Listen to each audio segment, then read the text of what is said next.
नमस्कार, वंदे मातरम साथियों। मैं आपका सिद्धांत सर, सपनों को उड़ान के साथी, जहां पर आपकी सफलता हमारी जिम्मेदारी। जैसा कल आपने हमारा इंट्रोडक्शन वीडियो देखा था, आज उसके आगे हम लोग बात करने चलते हैं। जो आज हमारा जो चैप्टर है, चैप्टर का नाम हमने कल ही बता दिया था। चैप्टर का नाम है इलेक्ट्रोस्टैटिक्स। चैप्टर का नाम है इलेक्ट्रोस्टैटिक्स। ये जो इलेक्ट्रोस्टैटिक्स चैप्टर है, यहाँ पर हम चार्ज के रेस्ट के बारे में पढ़ते हैं। चार्ज के रेस्ट पोजीशन के बारे में बात करते हैं। चार्ज के रेस्ट पोजीशन के बारे में बात करते हैं। सिंपल फॉर्म में पहले हम समझते हैं चार्ज की कितनी प्रॉपर्टियों के बारे में समझते हैं। चार्ज की प्रॉपर्टीज के बारे में समझते हैं। चार्ज की कितनी प्रॉपर्टीज होती हैं। बेसिकली चार्ज की तीन प्रॉपर्टीज होती हैं। कितनी प्रॉपर्टीज होती हैं? तीन। अच्छा, चार्ज के टाइप कितने होते हैं? दो। कौन कौन? Negative, positive. पॉजिटिव, नेगेटिव, चार हो गए क्या? दो ही हुए ना। तो कुल कितनी चार्ज की प्रॉपर्टीज होती हैं? कितनी? तीन। पहला किस पे? रेस्ट में। पहला हम देखेंगे किस पे? रेस्ट पर, एट रेस्ट। दूसरा किस पर देखेंगे? दूसरा moving, moving and constant velocity पर। मूविंग एंड कांस्टेंट वेलोसिटी पर। तीसरा किस पे देखेंगे? एक्सेलरेट पर देखेंगे। किस पे देखेंगे? एक्सेलरेट पर। ये थोड़ा लाइन खींच लेते हैं। एक्सेलरेट, एक्सेलरेट पर देखेंगे। किस पे देखेंगे? एक्सेलरेटेड पे देखेंगे। ठीक है। तो पहला हम देखेंगे रेस्ट पर। रेस्ट, रेस्ट माने क्या? रुका। जब अगर कोई चार्ज जब रुक जाता है तो उसमें मैग्नेटिक जो इफेक्ट होता है, जो मैग्नेटिक फील्ड होता है, निकलना बंद हो जाता है। जब कोई चार्ज रेस्ट पोजीशन पर आ जाता है तो वहां पर क्या बंद हो जाता है? मैग्नेटिक फील्ड बनना बंद हो जाता है। क्या बनता रहता है? केवल और केवल इलेक्ट्रिक फील्ड। कौन सी फील्ड? Electric field. केवल और केवल इलेक्ट्रिक फील्ड ही जनरेट होती है। लेकिन इलेक्ट्रिक फील्ड को हम लोग शॉर्ट फॉर्म में दिखाते हैं, ई की पावर में वेक्टर। ये क्या है? Electric field. मतलब अब दिमाग में ये चीज आना चाहिए, कभी भी कोई तुमसे पूछे अगर कोई भी चार्ज रेस्ट पोजीशन पर है, क्या वहां पर मैग्नेटिक फील्ड उत्पन्न होगा? क्या वहां मैग्नेटिक फील्ड आएगा? तो उनको सिंपल भाषा में जवाब दोगे, नहीं। वहां पर केवल और केवल इलेक्ट्रिक फील्ड ही जनरेट होगा। लेकिन हाँ, अगर तुमसे कोई पूछ ले अगर चार्ज हमारा मूविंग कंडीशन में है, कैसी कंडीशन में? मूविंग कंडीशन में, और दूसरी बात है कांस्टेंट वेलोसिटी से चल रहा है, मतलब लगातार, जैसे हमारे घर में जो बिजली आ रही है उस बिजली के रूप में हमारे घर में आ रहा है। हमारे घर में 240 वोल्ट का आता है क्या? 220 वोल्ट का आता है। वो जो आ रही बिजली जो हमारे घर में आ रही, अगर उसके बारे में बात की जाए, क्योंकि मूव कर रहा है, अब कांस्टेंट वेलोसिटी से आ रहा है, तो वहां पर दोनों चीजें उत्पन्न होती हैं। कौन कौन सी? Magnetic, magnetic field, magnetic field and electric field. दोनों चीजें निकलती हैं, मैग्नेटिक फील्ड और इलेक्ट्रिक फील्ड। समझ आ रहा है? इसमें अच्छा, मैग्नेटिक फील्ड का मतलब क्या होता है? मैग्नेटिक फील्ड और इलेक्ट्रिक फील्ड। अच्छा, मैग्नेटिक फील्ड के बारे में थोड़ा सा भी पढ़ा होगा। नॉर्थ से साउथ, साउथ से नॉर्थ, ऐसे गोल गोल घूम जाता है। देखा ही नहीं? देखो, देखा है? 10th क्लास में थोड़ा सा समझा होगा।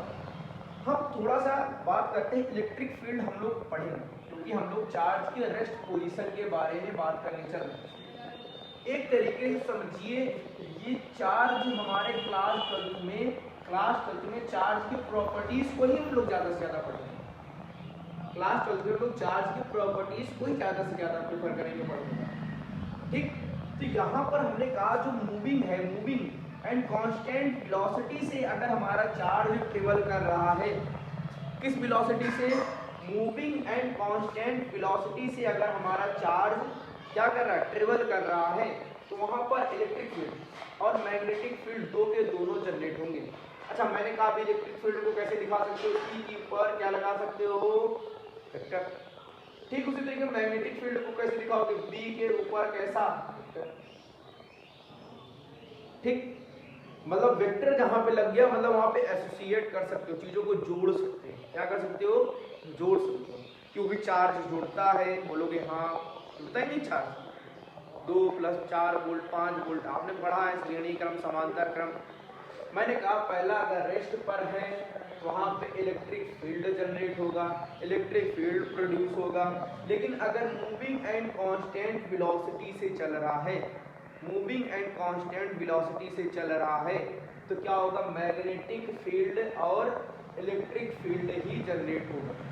ठीक, आगे आते अगर एक्सेलरेट है, अगर चार्ज एक्सेलरेट कर रहा है, रुक रुक के चार्ज अगर चल रहा है, फिर रुक जा रहा है, फिर चल रहा है, फिर रुक जा रहा है, फिर चल रहा है, फिर रुक जा रहा है। अगर इस स्थिति में है, अगर हमने थोड़ा सा भी एक्सेलरेशन पढ़ा है, त्वरण के बारे में पढ़ा है, तो त्वरण क्या है, वेग परिवर्तन की दर को त्वरण कहते हैं। ये पढ़ा है ना, वेग परिवर्तन की दर को त्वरण कहते हैं। मतलब अगर वेलोसिटी जो होती है वो क्या हो जाता है, धीम तेज। अगर ऐसा है तो उसको क्या बोलते हैं, एक्सीलरेट बोलते हैं। तो यहाँ पर वही तो बात हुई ना, मतलब मूव कर रहा है, रुक रहा है, मूव कर रहा है, रुक रहा है। तो इसके अंदर भी दोनों प्रॉपर्टीज होनी चाहिए। कौन कौन सी प्रॉपर्टीज होनी चाहिए, मैग्नेटिक फील्ड वाली और इलेक्ट्रिक फील्ड वाली, दोनों होनी चाहिए। मतलब इसमें मैग्नेटिक फील्ड की प्रॉपर्टीज होती हैं और साथ ही साथ इसकी प्रॉपर्टीज होती है इलेक्ट्रिक फील्ड की भी, मैग्नेटिक फील्ड की भी होती है और इलेक्ट्रिक फील्ड की भी होती है। और सबसे बड़ी बात है इसमें जो होता है एनर्जी रेडिएटेड होती है। इसमें एनर्जी क्या हो जाती है, केवल एक इंपॉर्टेंट बात है, इसमें एनर्जी क्या हो जाती है, रेडिएटेड हो जाती है। एनर्जी क्या हो जाती है, रेडिएटेड हो जाती है। इसका मतलब समझो, रेडिएटेड का मतलब होता है इलेक्ट्रोमैग्नेटिक वेव। इसकी बात करने चल रहे हैं, इलेक्ट्रोमैग्नेटिक वेव। अभी हमको इस पे बात नहीं करना है, हमारा केवल और केवल उद्देश्य केवल कहाँ का है, केवल इस जटिल को पढ़ना है। समय जब आएगा हम इसकी भी बात करेंगे, हम इसकी भी बात करेंगे। ठीक, केवल इतनी बात याद रखना, चार्ज 3 प्रकार की प्रॉपर्टी शो करता है। एक रेस्ट पर, दूसरा मूविंग एंड कांस्टेंट वेलोसिटी के साथ, तीसरा एक्सेलरेट के साथ। पहला एट रेस्ट पर, दूसरा मूविंग एंड कांस्टेंट वेलोसिटी के साथ, तीसरा एक्सेलरेट के साथ। 3 तरीके चार्ज हमारा ट्रेवल करता है। कितने तरीके से, 3। पहला रेस्ट पर, दूसरा मूविंग एंड कांस्टेंट वेलोसिटी के साथ, तीसरा एक्सेलरेट के साथ। हाँ, अब इसी के साथ एक क्वेश्चन लिख देते हैं, उस क्वेश्चन का जवाब देने का प्रयास करिए। अब देखो क्वेश्चन में क्या है, थोड़ी सी अंग्रेजी जो होती है अच्छी खासी लिख दी जाती है। खासकर हमारे जैसे विद्यार्थियों के लिए अंग्रेजी थोड़ा सा दिक्कत का सामना करना पड़ता है, तब भी हम आपको बता रहे हैं। जो क्वेश्चन है बहुत ही बार 2002 का आया हुआ क्वेश्चन है। तो क्वेश्चन में केवल शब्द को चेंज कर दिया गया, शब्द को क्या कर दिया गया है, चेंज कर दिया गया है। लिखा गया है स्टेशनरी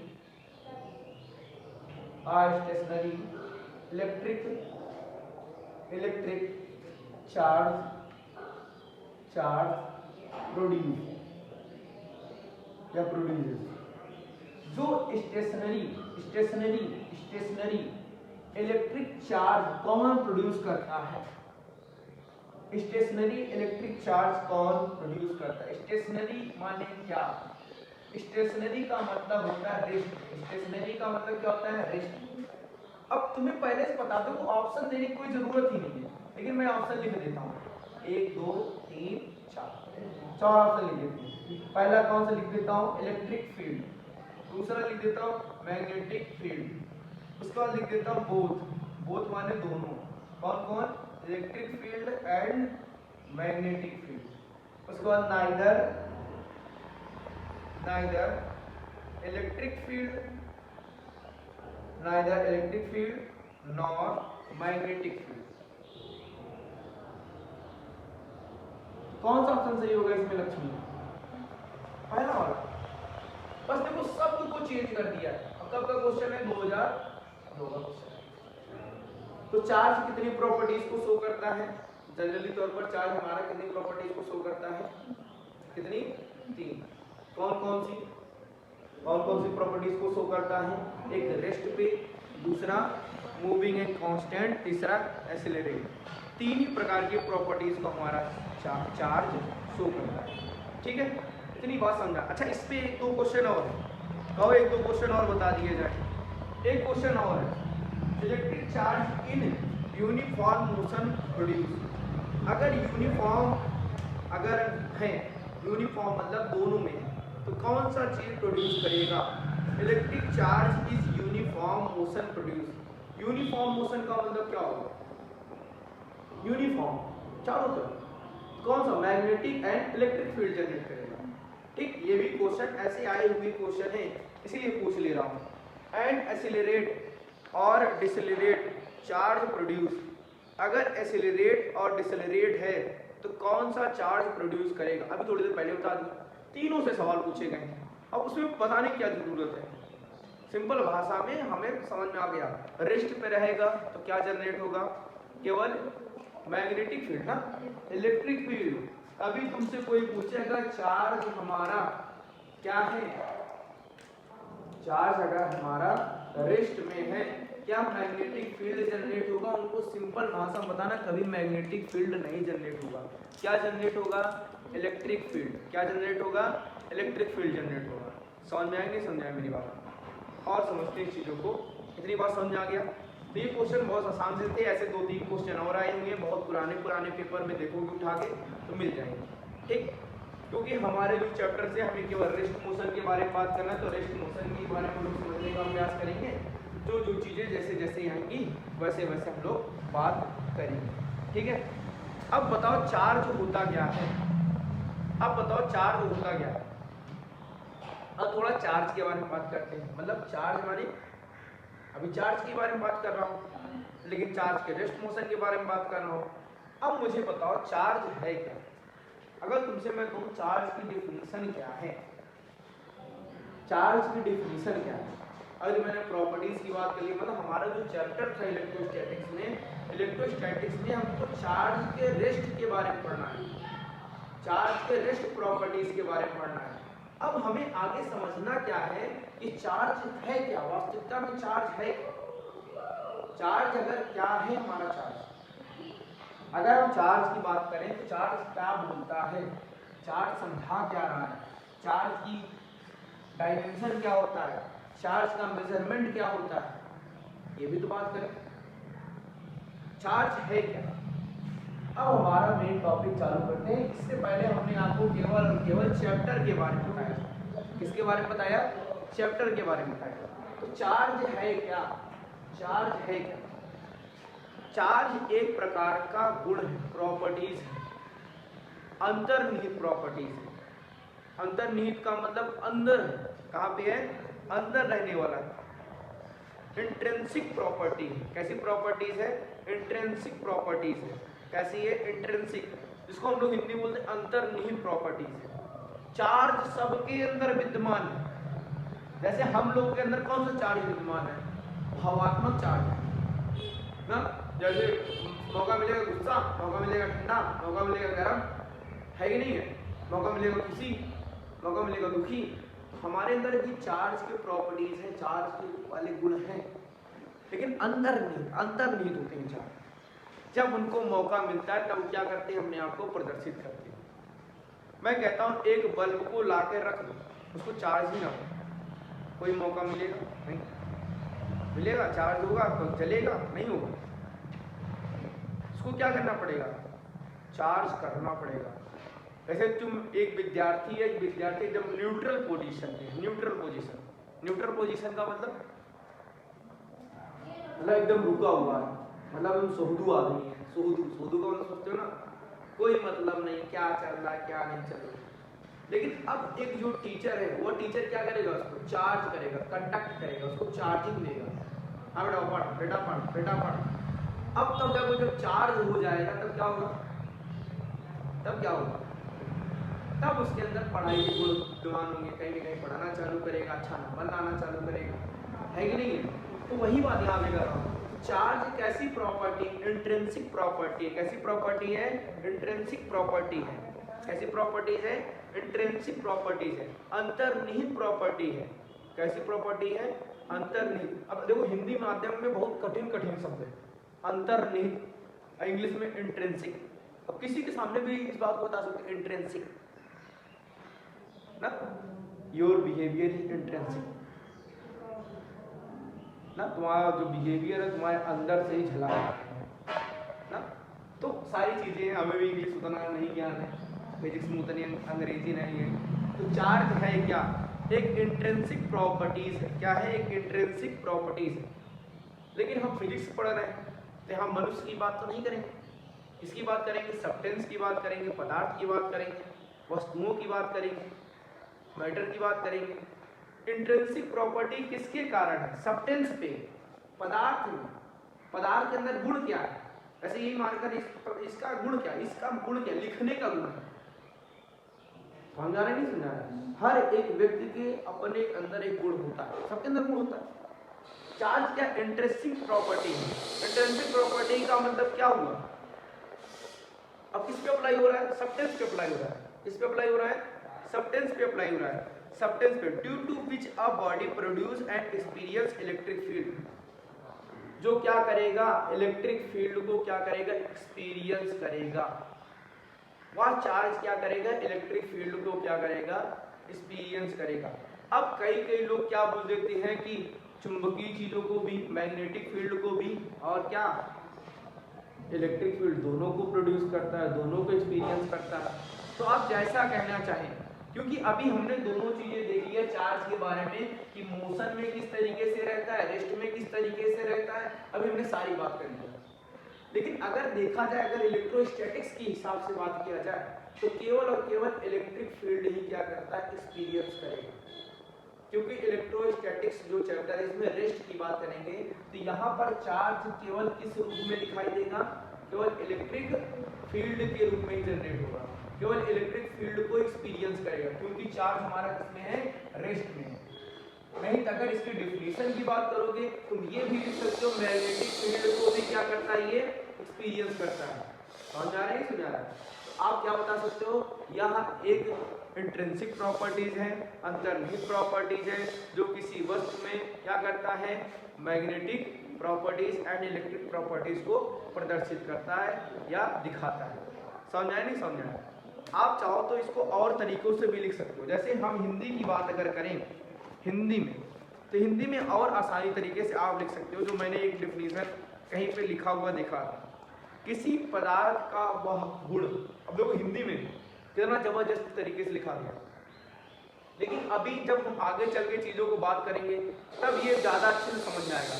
किसी पदार्थ का वह गुण, अब गुण कहाँ पे होता है, अंदर ही होता है। किसी पदार्थ का वह गुण जो घर्षण या प्रेरण के कारण उत्पन्न होता है। घर्षण का मतलब फ्रिक्शन, एक्सपीरियंस, प्रेरण का मतलब एक्सपीरियंस, कहते ना हमें आपसे एक्सपीरियंस मिलता है, मतलब आपके एक्सपीरियंस से क्या मिल रहा है, हमें सीखने को मिलता है। तो चार्ज, हम लोग इलेक्ट्रोस्टैटिक्स पढ़ रहे हैं, यहाँ पर रेस्ट मोशन की बात करने का प्रयास करें। समझा रहे नहीं समझा रहे। तो यहाँ पर देखो कह रहे किसी पदार्थ का वह गुण जो घर्षण या प्रेरण के कारण उत्पन्न हो और स्वयं विद्युत व चुंबकीय प्रभाव को उत्पन्न करता है। देखो हिंदी में कितना जबरदस्त डेफिनेशन लिखा है। क्या लिखा है चार्ज के बारे में, लिखा है, क्या लिखा है, यह एक प्रकार का गुण है, गुण है, यह एक प्रकार का गुण है जो घर्षण या प्रेरण के द्वारा उत्पन्न किया जाता है, जो घर्षण या प्रेरण के द्वारा उत्पन्न किया जाता है। किसके द्वारा उत्पन्न किया जाता है, घर्षण या प्रेरण के द्वारा उत्पन्न किया जाता है। क्या किया जाता है, कारण उत्पन्न किया जाता है। और स्वयं, और आगे बात है, और स्वयं विद्युत, अब विद्युत का मतलब electric field and magnetic field, क्या करता है, प्रदर्शित करता है।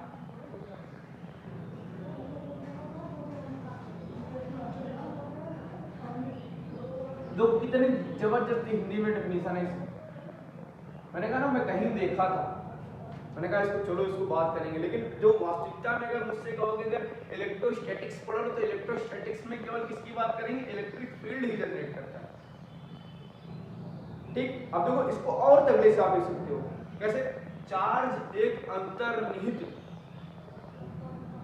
गुण प्रदर्शित करता है जो क्या, जो कैसे बोलोगे, जो विद्युत प्रवाह उत्पन्न करता है, जो विद्युत प्रवाह उत्पन्न करता है और विद्युत प्रवाह का अनुभव करता है।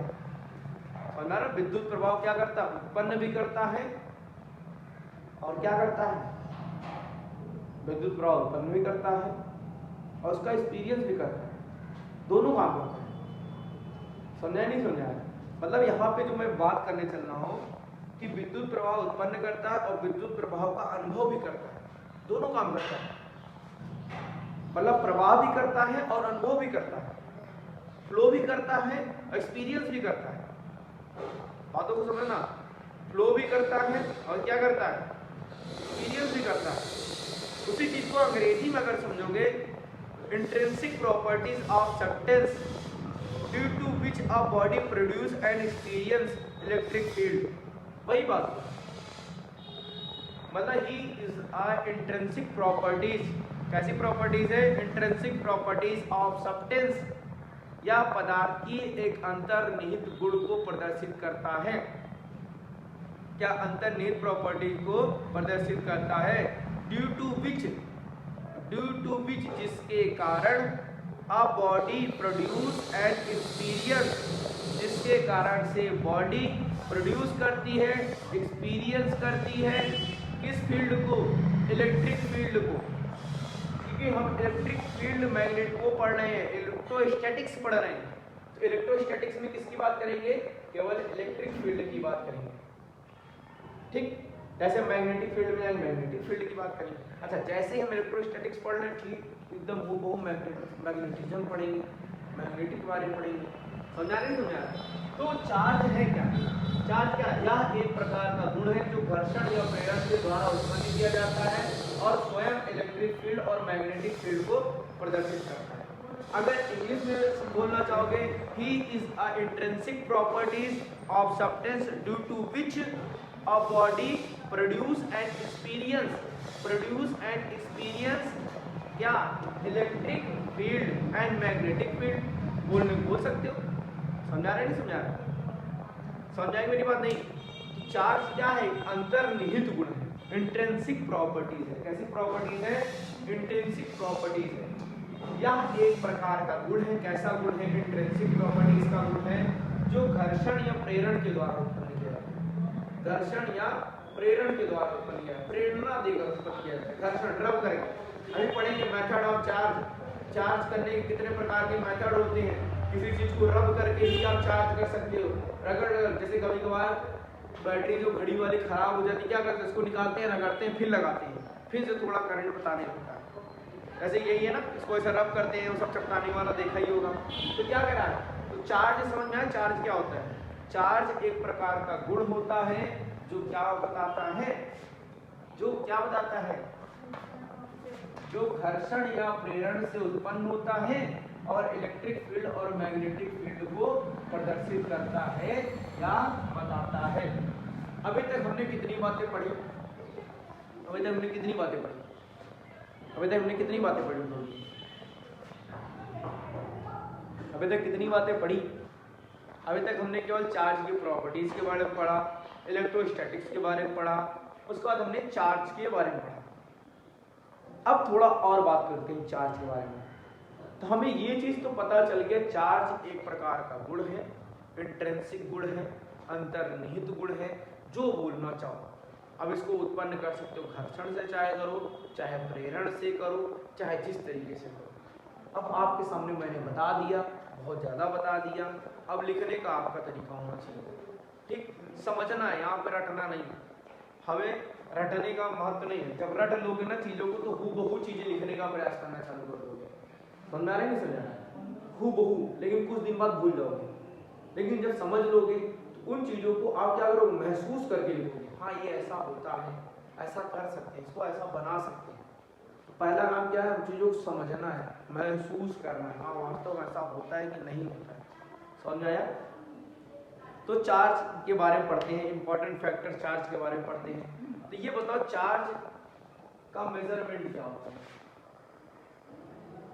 चार्ज का मेजरमेंट क्या होता है? चार्ज का मेजरमेंट क्या होता है? चार्ज को किस में नापते हैं?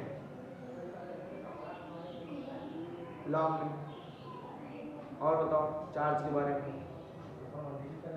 चार्ज स्केलर है कि वेक्टर है? चार्ज स्केलर है कि वेक्टर है? चार्ज स्केलर है कि वेक्टर है?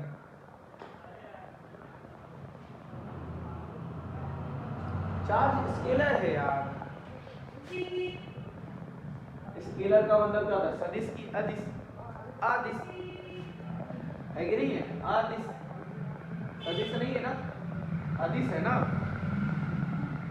अरे एक तार है, इस तार में अगर बैटरी यहाँ लगा दी, इधर करंट जाने लगेगा, फिर बैटरी खोल के इधर लगा दी तो इधर से चार्ज आने लगेगा।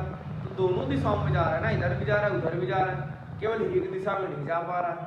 आदिश है, दिशा के साथ नहीं, केवल इसमें क्या, अगर सदिश सदिश में सबसे सिंपल बात है, ये क्या है, परिमाण है, मैग्नीट्यूड है। अगर मैग्नीट्यूड में अगर डायरेक्शन लगा दिए तो इसको क्या बोलते हैं? सदिश, वेक्टर। क्या बोल देते हैं? वेक्टर। तो ये क्या है हमारा? सदिश। समझ में ना? हाँ, लेकिन ये जो चार्ज है वेक्टर के जैसे गुण दिखाता है, लेकिन है क्या? स्केलर, अदिश है। समझ में आ रहा है ना? थोड़ी सी चीजें यहाँ पे, चीजें हम जब 9th क्लास में इसकी बात करते हैं तो बहुत सारे बच्चे समझ में नहीं पाते कैसी बात कर रहे हैं। मैंने कहा ना बैटरी दिखा दी, क्योंकि चार्ज जुड़ जाता है, चार्ज जुड़ता है। अभी हम लोग सारी बातें करेंगे चार्ज के बारे में। तो चार्ज क्या होता है, कौन सी क्वांटिटी दिखाता है चार्ज? अदिश। कैसे दिखाता है? अदिश।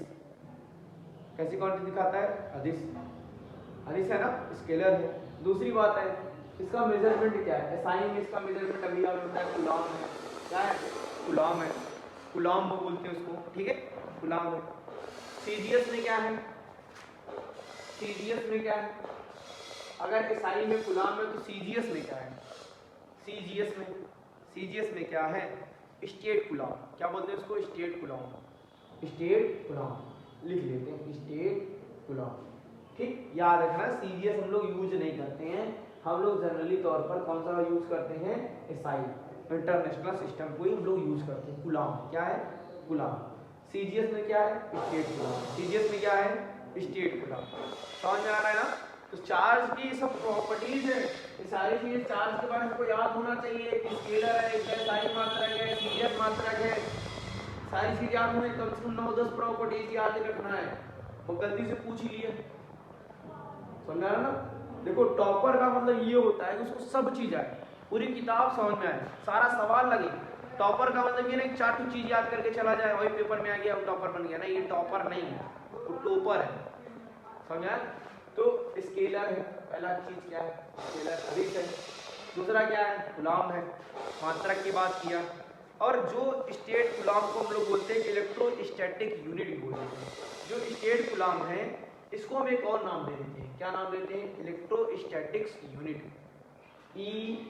ESU। इसको मैंने क्लास 11 में पढ़ाया था, ठीक। सीजीएस में इसका मात्रक क्या है? State coulomb.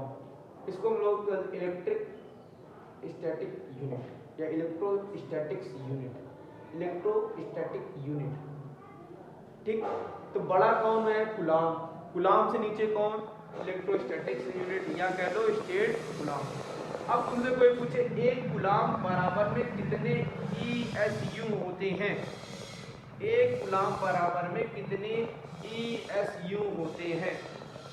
तो 3 × 10 की पावर में 9, 3 × 10 की पावर में 9 ESU इलेक्ट्रोस्टैटिक यूनिट होता है।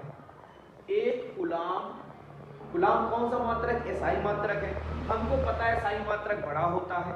उसके बाद हमने कहा सीजीएस में क्या होता है, स्टेट कूलम्ब। स्टेट कूलम्ब को एक और नाम से जानते हैं, इलेक्ट्रोस्टैटिक यूनिट के नाम से जानते हैं। मैंने कहा अगर एक कूलम्ब जो है, एक कूलम्ब को ईएसयू में बदलने के लिए कितना क्या होता है, एक कूलम्ब बराबर में 3 × 10 की पावर में 9 ईएसयू इलेक्ट्रोस्टैटिक यूनिट होता है। समझ में आया? लेकिन अगर इसका सबसे बिगेस्ट यूनिट की बात करोगे, सबसे बड़ी यूनिट की बात करोगे तो फैराडे। माइकल फैराडे का नाम सुना है ना? माइकल फैराडे वैज्ञानिक थे ना, वैज्ञानिक थे कि नहीं थे? हाँ, की खोज करता थे। दोनों बात एक ही हुई। ठीक, तो अभी तक हमने क्या बात किया, फिर समझना, फिर से एक बात पूरी समझना। हमने कहा चार्ज के बारे में क्या क्या चीजें बात किया। देखो चार्ज क्या है, मैंने कहा चार्ज क्या है, एक स्केलर क्वांटिटी है, स्केलर है। दूसरी बात मैंने क्या किया, इसका मात्रक क्या है, इसका मात्रक क्या है, साई मात्रक क्या है, इसका कूलम्ब है। मैंने कहा सीजीएस मात्रक क्या है, तुमने क्या स्टेट कूलम्ब है, क्या है स्टेट कूलम्ब है।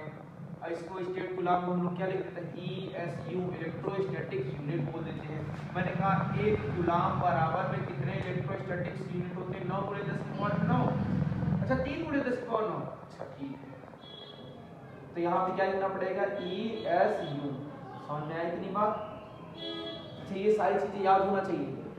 उसके बाद और बातें, सबसे बड़ा मात्रक क्या होता है चार्ज का, चार्ज का सबसे बिगेस्ट क्या होता है मेजरमेंट, चार्ज का सबसे बिगेस्ट मेजरमेंट फैराडे। क्या होता है, फैराडे। फैराडे क्या होता है, फैराडे क्या होता है, फैराडे क्या होता है, फैराडे। अब तुमसे कोई पूछे एक फैराडे में कितने कूलम्ब होंगे, बहुत इंपॉर्टेंट है। एक फैराडे ये खासकर आपके एग्जामिनर पूछते हैं जो स्कूल में आते हैं, तुमसे पूछेंगे एक फैराडे बराबर में, एक फैराडे बराबर में कितने कूलम्ब होते हैं, कितने कूलम्ब होते हैं। ठीक, अच्छा इंग्लिश में कूलम्ब बोलते हैं, कूलम्ब को बोलते हैं, और हिंदी में क्या बोलते हैं, कूलम्ब, कूलम्ब, कूलम्ब। ठीक, दोनों आप सिमिलर में बोल सकते हैं, कोई इसमें दिक्कत की बात नहीं है। तो सबसे बिगेस्ट यूनिट है, सबसे बिगेस्ट यूनिट है, सबसे बिगेस्ट यूनिट है, सबसे बिगेस्ट यूनिट का नाम क्या है, फैराडे।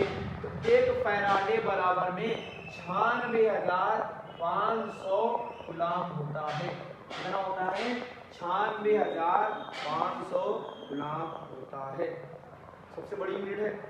अब तुम ये चीज समझो, जब ये कूलम्ब जो एसआई मात्रक है इसको ईएसयू में बदला तो 10 की पावर में 9 आ गया, तो ये फैराडे कितना बड़ा हो गया।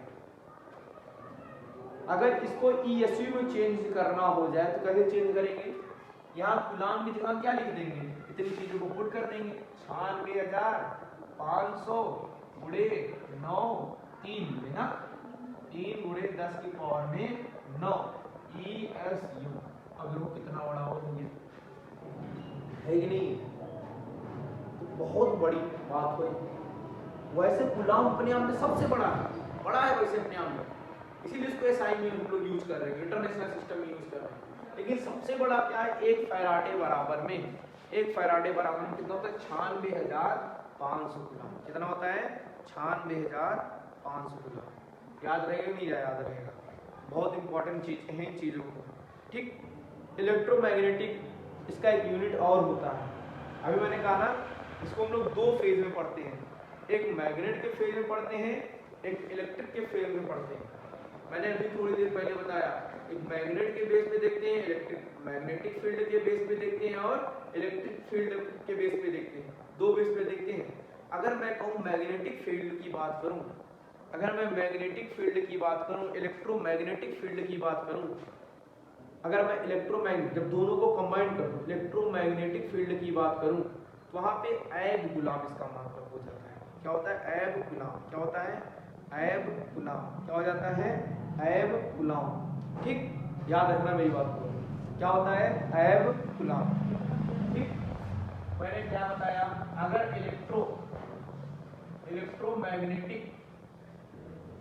इलेक्ट्रोमैग्नेटिक यूनिट की अगर आप बात करोगे, इलेक्ट्रोमैग्नेटिक यूनिट की बात करोगे, इलेक्ट्रोमैग्नेटिक यूनिट में इसका जो मात्रक हो जाता है एब कूलम। क्या हो जाता है?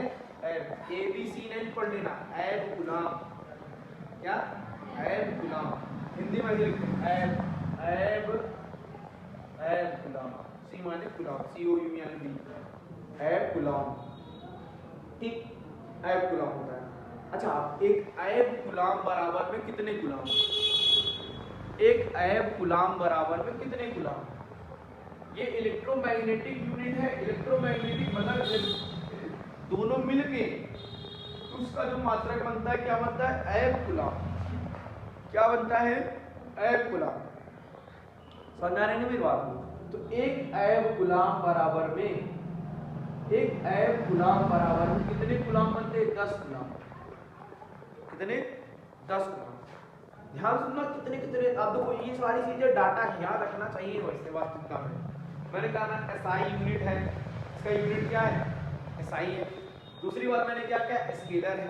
पहला बताया स्केलर है, दूसरा SI में कूलम है, दूसरा मैंने क्या CGS में स्टेट कूलम में ESU है ना। ESU full form electrostatic unit.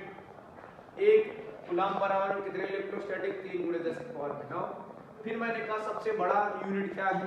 आपने कहा फैराडे। फैराडे में कितने? 96,500 कूलम ना। अगर मैं कहा 96,500 कूलम जो है, अगर मैं कहूँ इसको ESU में चेंज कर दो तो जहाँ पे कूलम, उस कूलम को हटा के क्या लिख देंगे? 3 × 10⁹ बस इसको चेंज कर देंगे। किसमें बदल जाएगा ये? किसमें बदल जाएगा ये? फैराडे में चेंज हो जाएगा। फैराडे किसमें कन्वर्ट हो जाएगा? ESU में, इलेक्ट्रोस्टैटिक यूनिट में चेंज हो जाएगा। फिर मैंने कहा एक और मात्रक पढ़ लेते हैं जिसका नाम है इलेक्ट्रोमैग्नेटिक यूनिट। इलेक्ट्रोमैग्नेटिक यूनिट क्या है? इलेक्ट्रोमैग्नेटिक यूनिट में इसका मात्रक होता है एब कूलम। क्या होता है? एब कूलम। एब कूलम। तो एक एब कूलम जो होता है 10 कूलम के बराबर होता है। एक एब कूलम जो होता है 10 कूलम के बराबर में होता है। याद आया? चीजें नहीं समझ आई? आइए थोड़ा डायमेंशन की बात कर लेते हैं। डायमेंशन बताओ क्या है इसका? डायमेंशन तो आपने चार्ज के बारे में पढ़ा होगा। Q बराबर में IT पढ़ा कि नहीं? Q बराबर में IT। अच्छा, चार्ज को दिखाते किससे? ये तो बात ही नहीं की। चार्ज हम लोग Q से दिखाते हैं। किससे दिखाते हैं? Q से। किससे दिखाते हैं? Q से। किससे दिखाते हैं? Q से। तो चार्ज का जो मात्रक है, चार्ज का मात्रक क्या है? Q है। प्रतीक तो Q है, मात्रक क्या है? कूलम है। और मात्रक बताओ इसके? ESU है। और मात्रक बताओ इसके? स्टेट कूलम है, फैराडे है। तो बहुत सारे मात्रक मिले हैं हम लोगों को। मिल गए नहीं मिल गए? उसको याद भी रखना है। सब में कन्वर्जन भी याद रखना है। ESU से कूलम में जाओगे। अगर मैं कहूँ ESU बराबर में कितने कूलम? तो ये बटे में आ जाएगा। 1/3 × 10⁻⁹ मैं कहूँ एक ESU बराबर में कितने कूलम? एक ESU बराबर, एक इलेक्ट्रोस्टैटिक यूनिट बराबर में कितने कूलम? कितने कूलम? कुछ नहीं। एक ESU बराबर में 1/3 × 10⁻⁹ कूलम। उलट गया। जैसे 1 रुपए में 100 पैसे। अब गलती में क्या बोल? 100 पैसे में कितने रुपए? जल्दी बोल दो कि 1 नहीं बेटा, 1/100 होगा। समझ में आ रहा है? नहीं समझ आ रहा? कैसे बोलेंगे? 1 रुपए में 100 पैसे। 100 पैसे में कितने रुपए? तो 1/100 पलट जाएगा वो। समझा? तो ये चीजें भी याद रखना। तो डायमेंशन क्या होता है? Q बराबर में IT। Q बराबर में क्या होता है? IT। QT पढ़ा नहीं? Q बराबर में IT। Q को ढक्कन मार दो, ढक्कन मार दी। I का क्या होता है? I का क्या होता है? A होता है ना। T का क्या होता है? T। Capital T, small T, capital T। अब टोटल कंबाइन करके लिख लो। तो Q बराबर में क्या हो जाएगा? AT।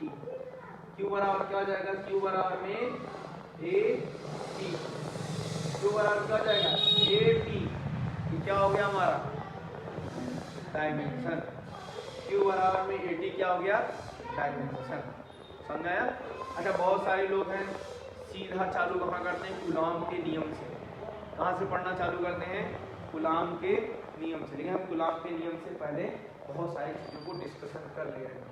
आगे चल के दिक्कत ना, मुझे पता है कि बहुत सारी बेसिक चीज़ें नहीं पता है और चीज़ों को देख लेते हैं। अभी तक इतनी बातें समझ में नहीं समझ आएगी। हाँ, चार्ज के बारे में बताया, स्केलर है, कैसी क्वांटिटी है, स्केलर क्वांटिटी है, इसका एसआई यूनिट क्या है, कूलाम है। उसके बाद मैंने क्या होता है इसका सीजीएस में क्या है, तो स्टेट कूलाम बोल दो या यूएसयू बोल दो, ईएसयू बोल दो। क्या बोलते हैं ईएसयू, क्या बोलते थे हम लोग, इलेक्ट्रोस्टैटिक यूनिट। ठीक है, इलेक्ट्रॉन स्टैटिक यूनिट नहीं, इलेक्ट्रोस्टैटिक यूनिट बोलते हैं। ठीक, एक कूलाम बराबर में कितने इलेक्ट्रोस्टैटिक यूनिट, 3 × 10⁹ फिर उसके बाद मैंने कहा सबसे बिगेस्ट यूनिट क्या होती है, बताया भाई साहब फैराडे होता है। एक फैराडे बराबर कितना होता है, 96,500 होता है। अगर मैंने कहा इसी फैराडे को इसमें बदल दें, ईएसयू में बदल दें, किसे बदल दें, ईएसयू में बदल दें। ईएसयू में बदलने का मतलब क्या, इलेक्ट्रोस्टैटिक यूनिट को अगर हम यूएसयू में बदलेंगे तो कितना होता है, 3 × 10⁹ 9, 3 × 10⁹ 9। तो यहाँ पे उठा के जहाँ पे कूलाम लिखा है वहीं पे लिख देंगे, कंप्लीट। अब इसको सॉल्व कर देंगे। ठीक, उसके बाद मैंने कहा एक और मेजरमेंट होता है जिसको बोलते हैं इलेक्ट्रोमैग्नेटिक यूनिट। क्या बोलते हैं, इलेक्ट्रोमैग्नेटिक यूनिट। इलेक्ट्रोमैग्नेटिक यूनिट क्या होता है, इलेक्ट्रोमैग्नेटिक यूनिट क्या होता है, तो इलेक्ट्रोमैग्नेटिक यूनिट जो होता है उसको हम मात्रक में देखते हैं एव कूलाम। तो एक एव कूलाम जो होता है 10 कूलाम के बराबर में होता है। कन्वर्जन याद होना चाहिए। ठीक, ये सारी चीजें हम आगे पढ़ेंगे। इलेक्ट्रोमैग्नेटिक क्या होता है, इलेक्ट्रोमैग्नेटिक इंडक्शन हमारे चैप्टर है, इलेक्ट्रोमैग्नेटिक इंडक्शन हमारे चैप्टर है। ठीक, आगे आते हैं। तो इसका हमने डायमेंशन की बात की। डायमेंशन क्या होता है, क्यू बराबर क्या होता है, आई टी। क्यू बराबर क्या होता है, क्यूटी, क्यूटी, क्यूटी, क्विट, क्यू बराबर में आई टी।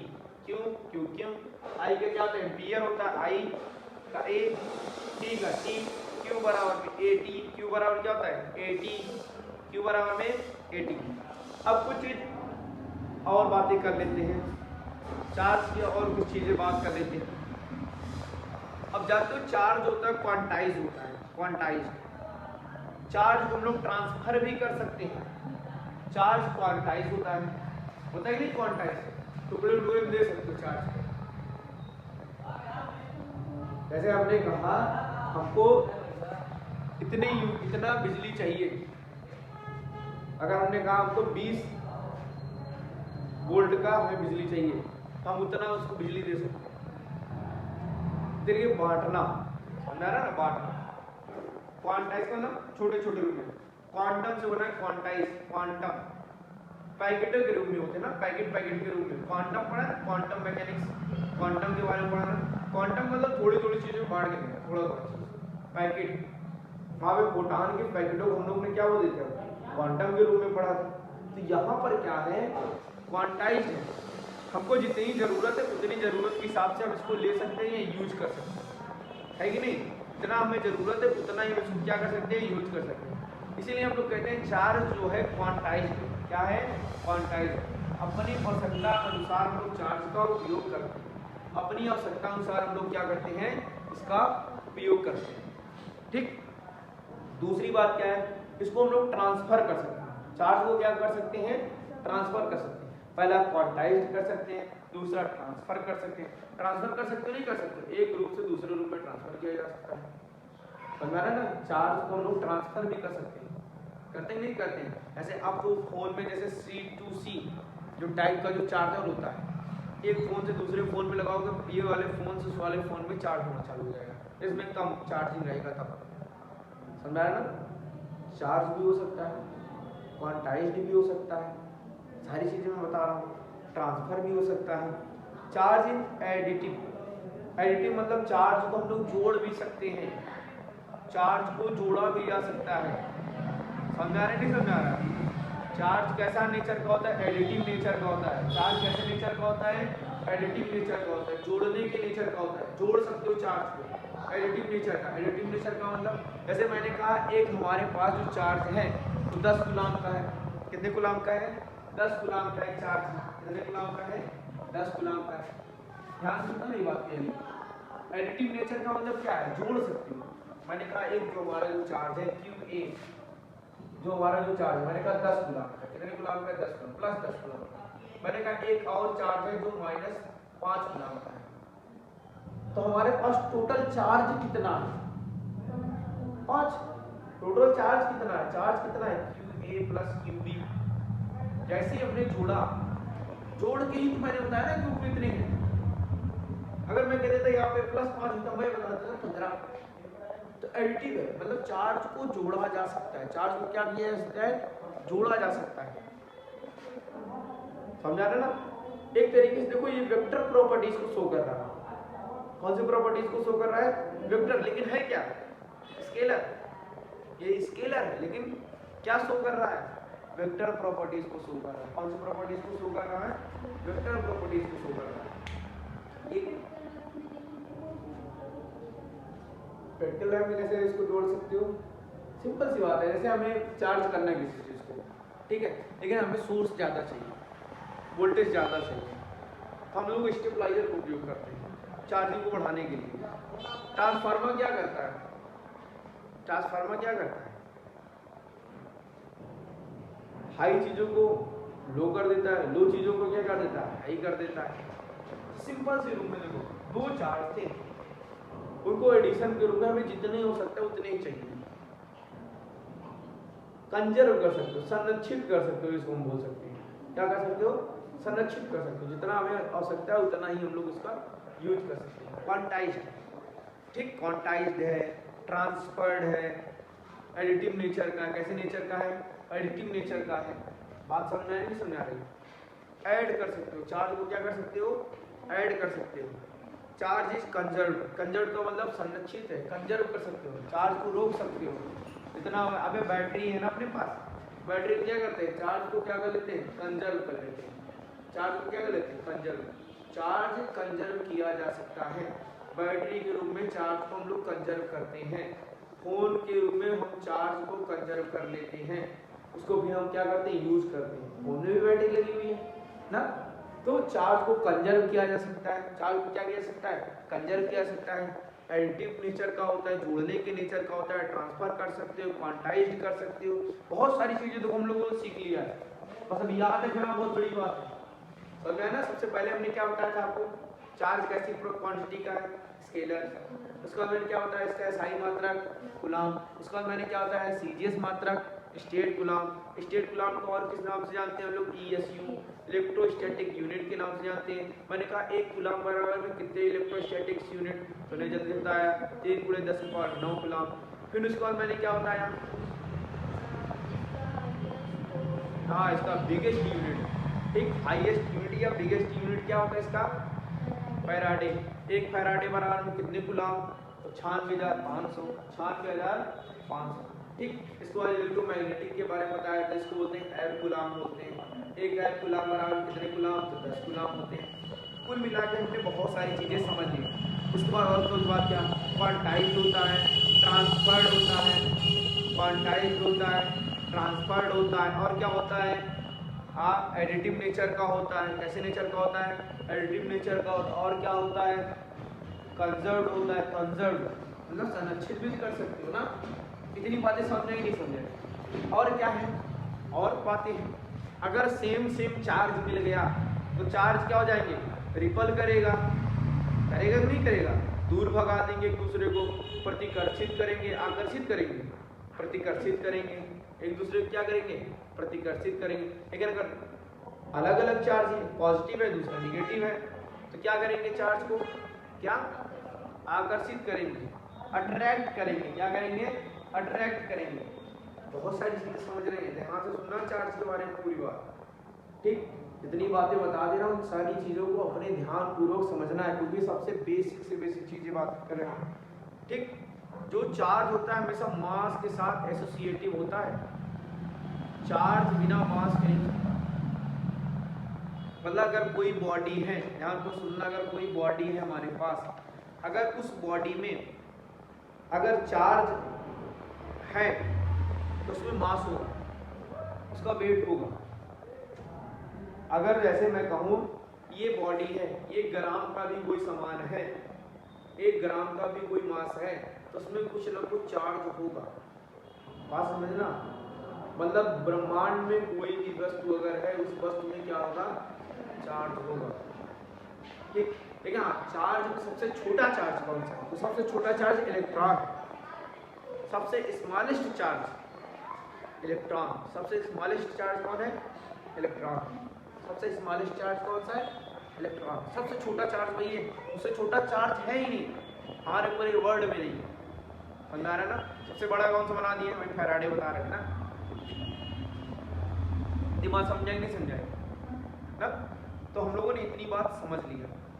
ठीक, एक क्वेश्चन है। अब इस क्वेश्चन में हमको बहुत सारी चीजें एक बार में ही समझा देंगे, बहुत सारी चीजें एक बार में ही हम आपको समझा देंगे। ये क्वेश्चन बहुत ही अच्छा क्वेश्चन है, वास्तव में बहुत अच्छा क्वेश्चन है। अगर देखा जाए ना तो बहुत सारे लोग इसको बहुत जल्दी गलत करते हैं, बहुत जल्दी गलत करते हैं। जैसे क्वेश्चन जो लिखा हुआ है, choose the incorrect order, choose incorrect order option, ठीक है। देखना पहले क्या क्या है, Q बराबर में 0 और M बराबर में 0। जो बी ऑप्शन दिया गया है, Q does not 0 and M is equal to 0। C Q बराबर में does not 0 और M बराबर में does not 0। D बराबर में दिया गया Q बराबर में 0 and M बराबर M does not 0।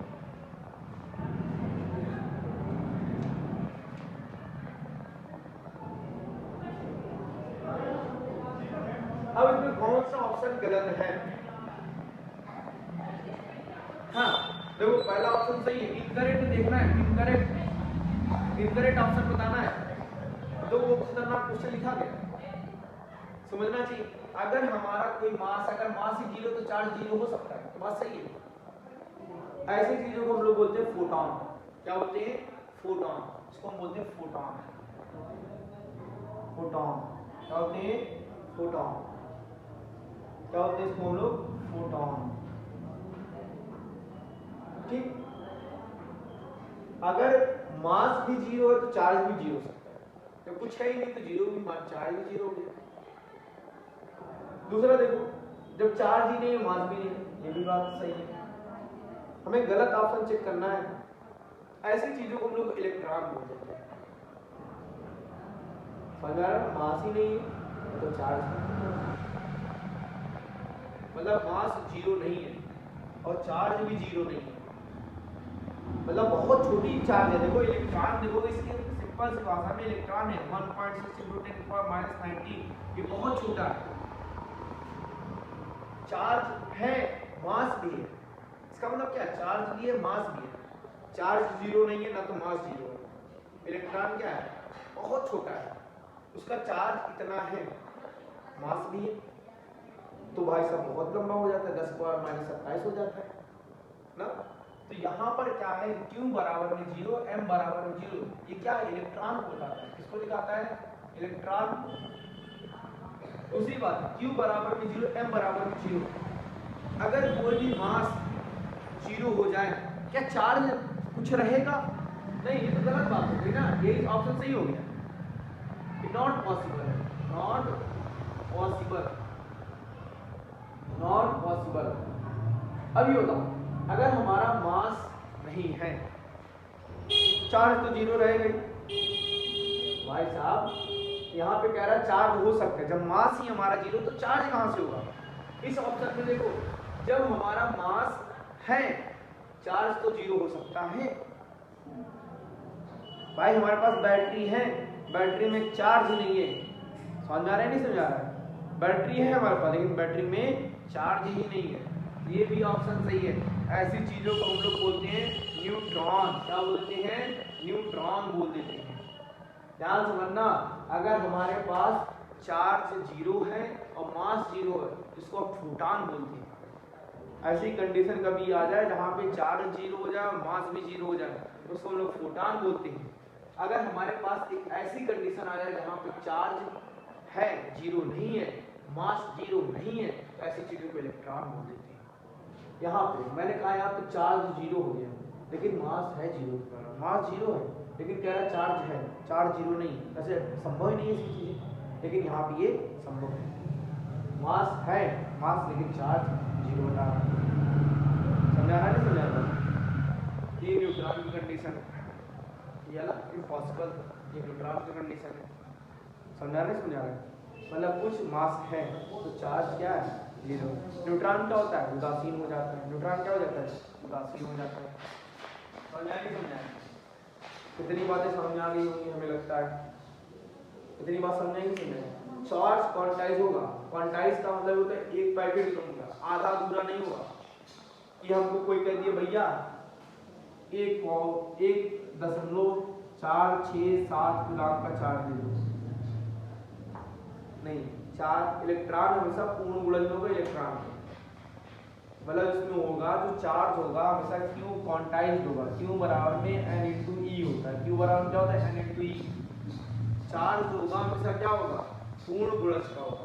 चार्ज कैसा होगा पूर्ण गुणज का होगा, आधा अधूरा नहीं, 1.5 नहीं होगा, ना तो 3.5 होगा, ना तो 11.1 होगा, ऐसा नहीं होगा। चार्ज कैसा होगा पूरा का पूरा होना चाहिए। ठीक है, तो हमारे घर में बिजली बिल आता है, कैसे आता है 2 किलोवाट, 3 किलोवाट, 4 किलोवाट। किसी घर में लगा 1.5 किलोवाट, नहीं लगा ना। तो यहाँ पे जो चार्ज क्यू बराबर में, यानी ये क्वांटाइज्ड का एक फार्मूला है। समझ रहा है? क्वांटाइज्ड में ये क्या है फार्मूला। समझाई की बात हमारी? हाँ समझाया?